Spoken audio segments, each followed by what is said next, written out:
Why do so many people vanish from your life after you turn 70? It's not always about bitterness, loneliness, or resentment. Sometimes it's about a deeper realization, a quiet personal awakening that changes how we choose to spend our time. You may find that your desire to visit others isn't what it used to be, and if that sounds like you, let me tell you this. You're not alone, and you're not wrong. In fact, there's a wisdom behind it that most people never talk about. In today's video, we're going to unpack 6 powerful reasons many older adults stop visiting others after 70. And we're not just talking about convenience or health. These reasons go deeper.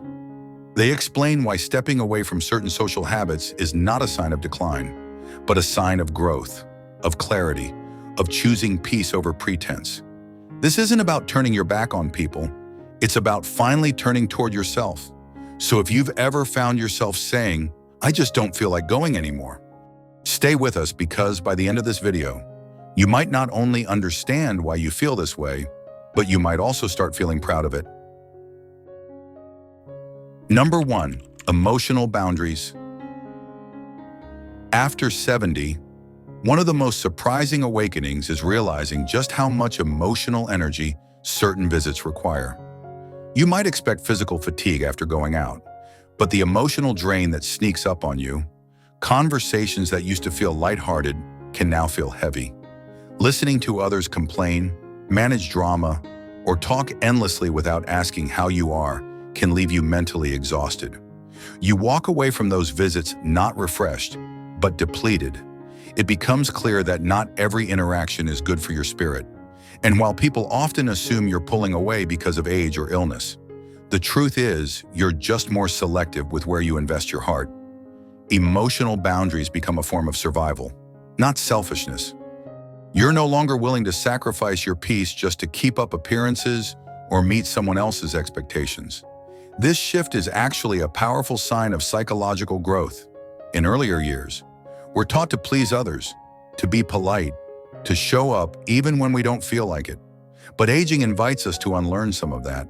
It teaches us that protecting your emotional space isn't rude, it's healthy, especially when you've spent decades putting others first.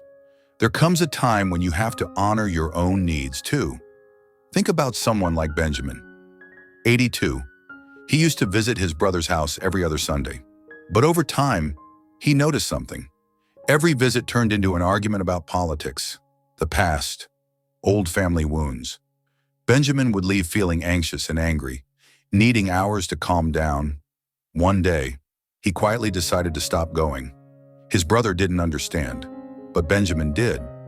He realized that peace was more valuable than routine, and that just because someone is family doesn't mean they're good for your emotional health. Setting emotional boundaries also includes knowing when a visit is no longer mutual. There's a difference between being wanted and being expected. You might feel it when someone seems distracted during your time together or checks their phone instead of truly listening.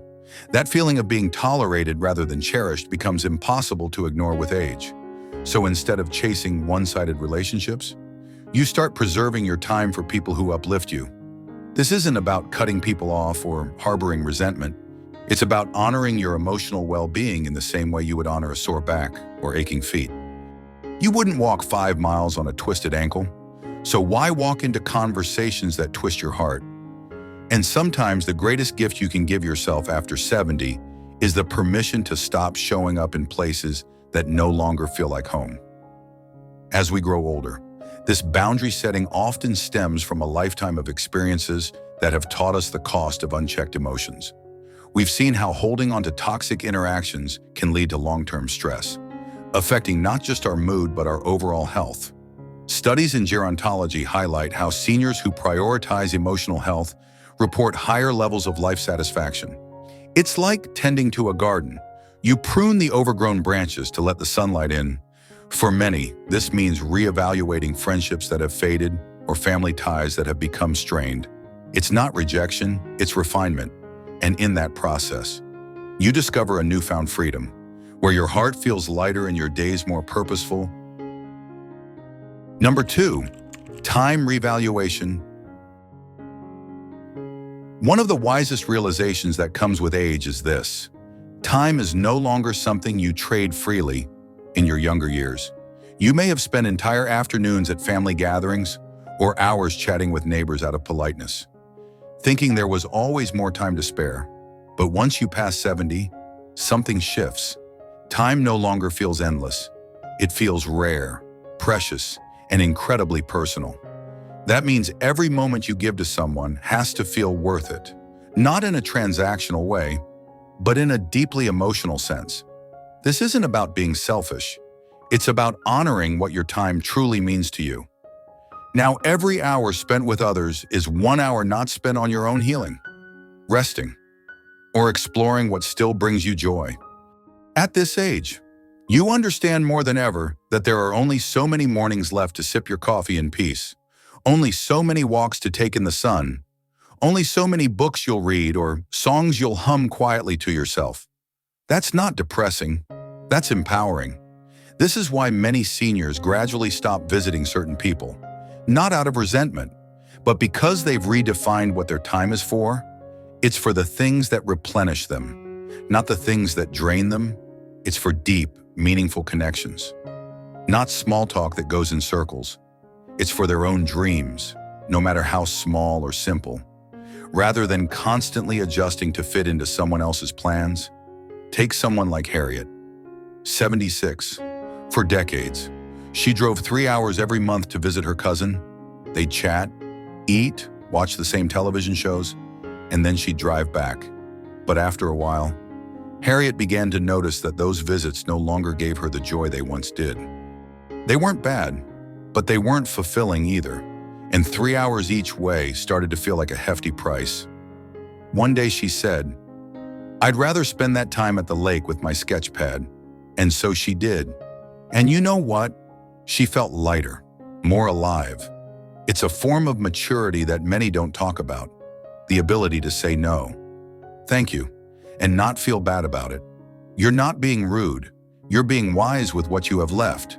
You're curating your life like an art piece, choosing the colors and moments that feel right, discarding the ones that don't serve your peace anymore. If you're still watching this video and finding these insights valuable, please comment number 2 below to let me know you're here. And if you haven't subscribed yet, I recommend you subscribe and turn on the bell so you don't miss any videos. Your support helps us continue creating good content to inform and inspire you. Now let's move forward. This revaluation of time often comes with reflections on past regrets, times when we gave away hours to obligations that didn't matter in the long run. Perhaps you recall weekends lost to events that left no lasting memory, or evenings spent in company that felt obligatory rather than enjoyable. With age, we learn to audit our schedules like a budget, allocating time to passions we've neglected, like gardening, writing letters to distant loved ones, or simply watching the birds from the porch. Experts in positive aging psychology note that this selective use of time correlates with greater happiness and reduced anxiety. It's like finally owning your calendar, marking it with intentions that align with your soul's desires. For some, this means rediscovering hobbies from youth or starting new ones, free from the pressure of social norms. In essence, time becomes your most cherished currency, spent only on what appreciates in value your inner peace and joy. Number 3, emotional drain. One of the biggest reasons older adults stop visiting people after 70 is that the emotional cost simply becomes too high. It's not about being antisocial, it's about being emotionally honest. When you were younger, you might have tolerated small talk, gossip, or even the subtle power games some people play. But now your tolerance for emotional clutter has worn thin, and that's not a flaw. That's emotional maturity at this stage in life. Many seniors start noticing how drained they feel after certain visits. It's not that anything dramatic happens during these encounters. In fact, it's often the opposite. It's the emptiness of the interaction that's most exhausting. You listen to people talk about things that don't matter to you anymore. You nod at conversations that feel repetitive, shallow, or disconnected from who you become. And when you leave, you don't feel uplifted, you feel depleted. This kind of emotional fatigue is often misunderstood. Others might say you're becoming distant or losing your spark. But the truth is, you've just outgrown the need to perform for others. You no longer feel the need to explain yourself or justify your silence. You've spent decades showing up, smiling politely, doing what's expected. And now, finally, you're choosing to prioritize your inner peace. Psychologically, this shift is part of something called emotional selectivity theory. As people age, they become more selective about who they spend time with, focusing on relationships that are emotionally meaningful. That means cutting out interactions that feel obligatory, transactional, or emotionally empty. You begin valuing depth over frequency, and you realize that solitude is often more nourishing than forced connection. Take someone like Frederick, 74 years old. He used to visit his extended family every weekend, even when the gatherings left him feeling invisible. No one really asked how he was doing. No one really listened. They were too busy talking over one another or showing off their latest gadgets or vacations. One day, Frederick simply stopped going, not out of spite, but out of self-respect. He now spends that time gardening, reading, or walking with a close friend who genuinely sees him. And he's never felt more emotionally grounded. If you've ever felt drained after visiting someone, and not just tired, but emotionally stripped, it's your inner wisdom telling you something. It's saying you don't have to keep giving pieces of yourself to people who don't value them. And once you hear that message, you can't unhear it. You realize that choosing emotional peace over social performance isn't selfish, it's survival. It's the kind of wisdom that only comes with age. Expanding on this, emotional drain can accumulate like unseen debt, leading to burnout if ignored. Many older adults report that post-70, they experience heightened sensitivity to negativity, perhaps due to life experiences that have honed their intuition. This isn't weakness, it's a refined sense of self-preservation. Therapists often advise journaling about interactions to identify patterns, what energizes versus what depletes, over time. This practice reinforces the choice to opt for quality over quantity in social engagements. It's liberating to embrace quiet evenings with a good book or a favorite radio show, knowing they've become sanctuaries for recharging. Ultimately, recognizing emotional drain empowers you to craft a life where every connection adds light, not shadow. Number 4, physical energy. Something no one warns you about after 70 is how every outing, no matter how simple, starts to feel like a full-day mission. Even a short visit to someone's house can take more out of you than expected. You may begin with good intentions. Get dressed, grab a little gift or dessert, and head out the door. But by the time you return home, it feels like you've climbed a mountain. And this shift in stamina isn't a weakness. It's simply the body's natural way of asking for more respect. After 70, your energy becomes a limited, precious resource. You begin to see it not just in how much you can do in a day, but in how long it takes to recover afterward. A 2-hour visit might cost you the rest of the day or the next. And when people don't see that cost, they often misjudge your absence. They might say you never come around anymore, but they don't see what it takes for you to come around at all. Behind each decision not to go is a quiet weighing of what your body can handle versus what it can't. There's also a growing awareness of how little time and energy you want to spend in discomfort. Sitting on hard chairs, smiling through long conversations, eating food that doesn't agree with your body, and navigating stairs or driveways with shaky knees. These things didn't matter much when you were 40 or 50, but they matter a lot now. And rather than push yourself through them just to make others feel good, you start choosing rest over effort, comfort over obligation. From a psychological standpoint, this is part of what's known as embodied wisdom, the idea that the body carries its own kind of intelligence. It knows when enough is enough. It signals that your energy has value and must be protected, not spent on things that bring no joy or nourishment. And for many older adults, honoring that wisdom becomes a new form of self-respect. Take Susan, age 78. She used to attend weekly coffee get-togethers with a group of old friends. But lately, just the act of driving there, parking, walking across the lot, and sitting on a wobbly bench would leave her sore for hours. When she finally decided to stop going, her friends were surprised. One even said, "But we miss you." And Susan gently replied, "I miss me, too. Especially when I overdo it." The truth is, saying no to a visit doesn't mean you've stopped caring. It means you've started listening. Listening to what your body needs. Listening to the quiet exhaustion that builds up after too much social energy is spent. You're no longer running on the same fuel you used to, and pretending otherwise only leads to burnout. Choosing fewer outings, shorter visits, or simply staying home is not laziness. It's wisdom in motion. If you're still watching this video and finding these insights valuable, please comment number 4 below to let me know you're here. And if you haven't subscribed yet, I recommend you subscribe and turn on the bell so you don't miss any videos. Your support helps us continue creating good content to inform and inspire you. Now let's move forward. Physical energy conservation also ties into broader health strategies, like incorporating gentle routines such as yoga or short walks that build resilience without overtaxing. Many seniors find that by respecting these limits, they actually gain more vitality for the activities they love.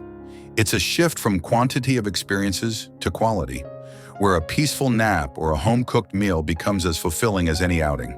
Health experts emphasize that this mindful approach reduces the risk of falls or fatigue-related issues, allowing for a more vibrant, later life. In embracing this, you're not diminishing, you're adapting with grace, ensuring your golden years shimmer with comfort and ease. Number 5. Emotional economy. Something powerful happens when you reach a certain age. You start to understand the value of your emotional energy. And just like you wouldn't throw your money away on things that give you nothing back, you stop spending your feelings on people or situations that only leave you feeling empty, agitated, or unseen. That's what we call emotional economy. And it's one of the most liberating truths no one tells you about growing older. For decades, you may have tolerated certain behaviors, forgiven too quickly, and tried to keep the peace at your own expense. You might have smiled through hurtful comments, bit your tongue to avoid arguments, or showed up to family functions even when you were exhausted or disrespected. Why? Because you believed it was your role to be agreeable, to keep relationships going, to avoid tension. But by the time you're past 70, that mask starts to slip, and for good reason. You realize that your emotional battery isn't as quick to recharge anymore. Negative energy lingers longer, stress hits harder, and most of all, you no longer feel the need to prove yourself or win approval. That clarity gives you permission to say, "I don't need this in my life anymore." Whether it's a friend who always criticizes, a sibling who drains your spirit, or a neighbor who only calls to complain, you begin to choose peace over politeness. This is not about becoming cold or uncaring. In fact, it's quite the opposite. You begin to invest deeper in the people who bring warmth, encouragement, and mutual respect. You stop chasing those who don't call back. You stop explaining yourself to people who never understood you in the first place. You begin to treat your emotional world like a garden. You weed out the toxicity so the joy can grow. Take Theodore, for instance. He's 82 and used to call his son every Sunday. Even though the conversations always ended in tension, his son never asked how he was doing, always rushed through the call, and often made snide comments about his choices. After a while, Theodore said, "This isn't love, this is duty." So he stopped calling, not to punish, but to protect himself. And slowly, he noticed he felt more at peace. He began putting that same energy into a neighbor he bonded with over crossword puzzles and jazz music.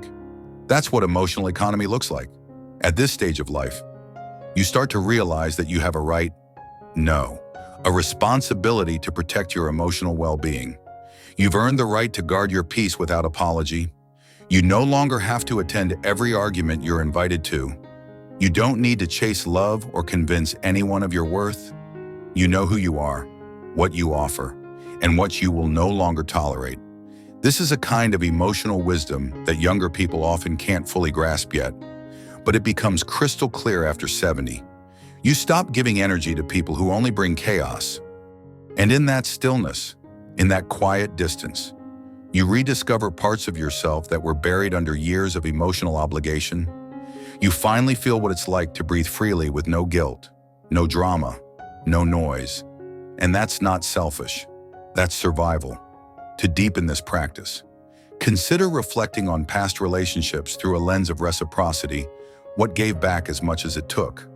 This economy extends to daily habits, like limiting news intake that stirs unrest or surrounding yourself with uplifting media. Geriatric counselors often recommend affirmations that reinforce this boundary, such as, "My peace is my priority." Over time, this fosters resilience, turning potential vulnerabilities into strengths. It's a profound evolution, where emotional thrift leads to abundance in serenity and self-love. Number 6, self-respect awakening. There comes a point in your later years where you stop asking for permission to value yourself. And when that moment arrives, something shifts inside you. The need to be liked fades. The fear of disappointing others dissolves. And instead, a deeper instinct takes over. The instinct to protect your dignity. That's what I call the self-respect awakening. It doesn't come with fireworks. It comes quietly. Usually after one too many times of being overlooked, dismissed, or misunderstood. But once it arrives, it changes how you show up in the world forever. When you're younger, it's easy to confuse kindness with compliance. You go out of your way to help, to please, to smooth things over. You shrink your needs so others feel bigger. You downplay your successes so others don't feel small. You say yes when you really want to say no because the cost of disappointing others seems too high. But after 70, the cost of betraying yourself starts to feel even higher. That's when you begin choosing differently. You decline invitations that feel like obligations. You stop entertaining people who treat you like a backup plan. You walk away from conversations that drain your spirit. You stop lowering your standards just to feel included because deep down you realize something simple and powerful. Peace is more important than popularity. There's a quiet power that older people carry. You can see it in the way they walk, talk, and hold eye contact. It's not arrogance, it's earned self-respect. It's the result of decades of being underestimated, misunderstood, and told to settle down. It's the inner knowing that says, "I've lived long enough to know what I deserve." And with that knowledge, you begin to create boundaries, not out of anger, but out of self-love. Consider Eleanor, age 76. For most of her life, she was the one everyone called when they needed a favor, babysitting grandkids, hosting holidays, lending money, organizing events.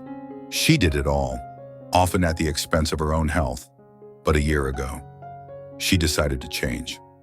She politely declined the next big family event and instead took a quiet weekend at the lake by herself. Her daughter was shocked. "But Mom, everyone's counting on you," and Eleanor gently replied, "For once, I'm counting on me." That decision didn't just change one weekend. It changed her entire dynamic with her family. They learned to respect her space, and she learned to honor her needs. This self-respect awakening is not about shutting people out. It's about showing people how to treat you by how you treat yourself. When you stop begging for scraps of attention, people either rise to meet you or fall away. And either way, you win because you're no longer depending on others to give you worth. You're standing in it if you're still watching this video and finding these insights valuable. Please comment number 6 below to let me know you're here. And if you haven't subscribed yet, I recommend you subscribe and turn on the bell so you don't miss any videos. Your support helps us continue creating good content to inform and inspire you. Now, let's move forward. This awakening often sparks a ripple effect, inspiring others to reflect on their own self-worth. It's rooted in narratives of resilience, much like the stories of American pioneers who forged paths through adversity. By embodying this, you model strength for younger generations, showing that age brings not diminishment, but empowerment. Practices like daily gratitude for personal achievements reinforce this mindset, turning self-respect into a daily ritual. In the end, it's a celebration of your journey, honoring every scar and triumph as badges of a life well lived. Final thoughts. If you've reached the age of 70 and found yourself pulling back from social visits, choosing solitude over small talk, or even wondering why your circle seems smaller now, I want you to know something very important. You're not broken. You're not giving up. What you're doing, often without even realizing it, is stepping into a wiser, more authentic version of yourself. Aging, for all its challenges, is also one of the most clarifying experiences we go through.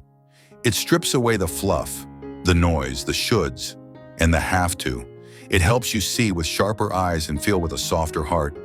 It reveals what truly matters and what never did. And part of that revelation is this: not every relationship is meant to last forever. Not every invitation is meant to be accepted.